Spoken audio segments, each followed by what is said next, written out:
हमारे देश में आज बहुत सारे शिक्षा का केंद्र हैं, जैसे IIT, JNU, AMU, IIM इत्यादि।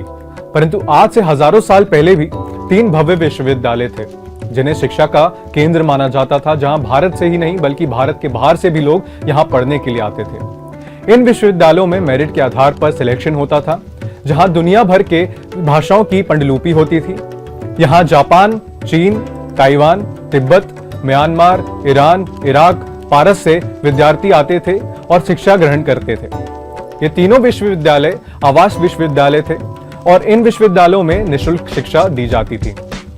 उस वक्त के सबसे बड़े विश्वविद्यालय का नाम थे तक्षशिला विश्वविद्यालय, नालंदा विश्वविद्यालय और विक्रमशिला विश्वविद्यालय। तक्षशिला विश्वविद्यालय और नालंदा विश्वविद्यालय के बारे में हमने पिछले वीडियोस में बात कर चुके हैं। इस वीडियो में हम बात करेंगे विक्रमशिला यूनिवर्सिटी के बारे में। कब, कहां और किसने विक्रमशिला यूनिवर्सिटी की स्थापना की? विक्रमशिला की स्थापना बौद्ध धर्म के शासक और पाल वंश के राजा धर्मपाल ने 7वीं सदी के अंत में करवाई थी। इसकी स्थापना बिहार राज्य के भागलपुर जिले में करवाई गई थी। पाल वंश के शासक धर्मपाल ने नालंदा विश्वविद्यालय के विकास के लिए बहुत काम किया था और 200 गांवों को नालंदा विश्वविद्यालय को उन्हें दान में दे दिया था। नालंदा और विक्रमशिला के प्रोफेसर एक दूसरे कॉलेज में पढ़ाने भी जाते थे। विक्रमशिला विश्वविद्यालय के कुछ महत्वपूर्ण तत्व। विक्रमशिला विश्वविद्यालय में लगभग 3000 शिक्षक थे, परंतु यहाँ के छात्रों की सही गणना की अनुमान नहीं लगाया जा सकता है। फिर भी अंदाजन अगर 3000 शिक्षक थे तो कम से कम 10 से 12,000 छात्र जरूर रहे होंगे। उन सभी के लिए आवास भी अलॉटेड थे, तो इससे भी अंदाजा लगाया जा सकता है कि इसकी भव्यता कैसी रही होगी। इसमें छात्रों का चयन मेरिट के आधार पर होता था और उनको निःशुल्क शिक्षा दी जाती थी। लाखों की संख्या में विद्यार्थी यहाँ एंट्रेंस एग्जाम देते थे। यहाँ बौद्ध धर्म और बौद्ध दर्शन के अलावा अन्य विषयों की भी शिक्षा दी जाती थी, जैसे तर्कशास्त्र, व्याकरण, तत्व ज्ञान, न्याय, विज्ञान, अर्थशास्त्र, राजनीति शास्त्र, कला इत्यादि की शिक्षा भी दी जाती थी। यहाँ भारत के अलावा भारत के बाहर से भी विद्यार्थी शिक्षा ग्रहण करने आते थे। भारत के अलावा चीन, Japan, Tibet, Korea, Iran, Iraq और पारस देश से भी विद्यार्थी यहाँ आते थे पढ़ने के लिए। खास तौर पर तिब्बत से ज्यादा विद्यार्थी आते थे, क्योंकि पाल वंश के शासक धर्मपाल का तिब्बत के साथ अच्छे संबंध थे और धर्मपाल यहाँ एक समिति भी बनवाई थी जो तिब्बत में बौद्ध धर्म का प्रचार करती थी। यहाँ उस वक्त के बड़े बड़े दार्शनिक और साहित्यकार भी यहाँ शिक्षा ग्रहण करने आते थे। उसमें से सबसे ज्यादा प्रसिद्ध साहित्यकार हुए दीपांकर, जिन्होंने 200 से ज्यादा ग्रंथों की रचना की थी। वो भी बौद्ध धर्म के अनुयायी थे। कब, किसने नष्ट किया विक्रमशिला विश्वविद्यालय को? 12वीं सदी के आसपास तुर्की मुसलमान का आक्रमण भारत पर हुआ और उसमें मोहम्मद गौरी के साथ कुतुबुद्दीन ऐबक और मोहम्मद बिन बख्तियार खिलजी आए, जो कि मोहम्मद गौरी के सेनापति थे। कुतुबुद्दीन ऐबक दिल्ली के आसपास के इलाकों को जीतना शुरू किया था तथा बिहार और बंगाल को जीतने के लिए बख्तियार खिलजी को नियुक्त किया गया था। और 1203 के आसपास जब वो बिहार को जीत रहा था तब वो विक्रमशिला को किला समझकर बर्बाद कर दिया और पूरी तरह से नष्ट कर दिया।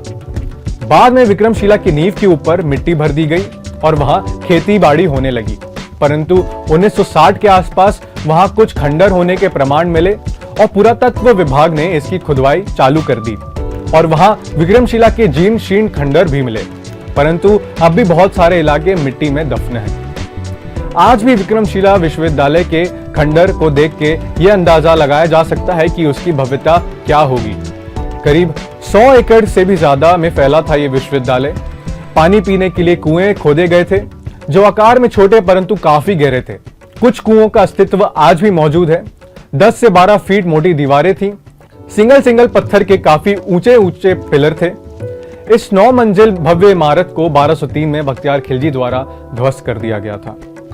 विक्रमशिला की वर्षों तक उपेक्षा की गई थी, जिसने स्मारक को व्यापक क्षति में योगदान दिया। भारतीय पुरातत्व सर्वेक्षण अब विक्रमशिला उत्खनन स्थल को विकसित करने के लिए योजना बना रहा है। नालंदा विश्वविद्यालय की तरह इस विश्वविद्यालय की रिस्टोरेशन की लंबे समय से स्थानीय लोगों की मांग रही है। प्रधानमंत्री नरेंद्र मोदी ने 2015 में इसके लिए 500 करोड़ रुपए की पैकेज की घोषणा की थी, जिसमें राज्य सरकार को लगभग 500 एकड़ की जमीन उपलब्ध कराने की आवश्यकता थी।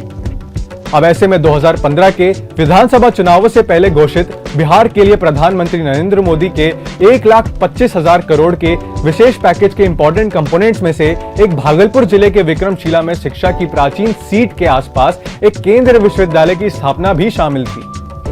आपको जानकर हैरानी होगा कि प्रस्तावित विश्वविद्यालय के लिए 7 साल बाद भी जमीन का अधिग्रहण नहीं किया गया है। शिक्षा के क्षेत्र में बिहार के गौरवशाली इतिहास को 2 महान संस्थानों द्वारा चहित किया जाता है, नालंदा और विक्रमशिला के प्राचीन विश्वविद्यालय जो यूनाइटेड किंगडम के ऑक्सफोर्ड और कैम्ब्रिज विश्वविद्यालय की स्थापना से भी पहले विकसित हुए थे।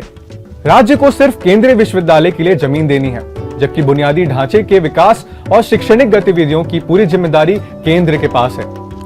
एक केंद्रीय दल ने पिछले साल मार्च में विक्रमशिला विश्वविद्यालय के प्राचीन स्थल से 4 किलोमीटर दूर 282 एकड़ के प्लॉट का दौरा किया था। राज्य सरकार शुरुआत में 200 एकड़ प्रदान कर सकती है, इसके बाद भविष्य में विस्तार के लिए 300 एकड़ का अधिग्रहण भी कर सकती है।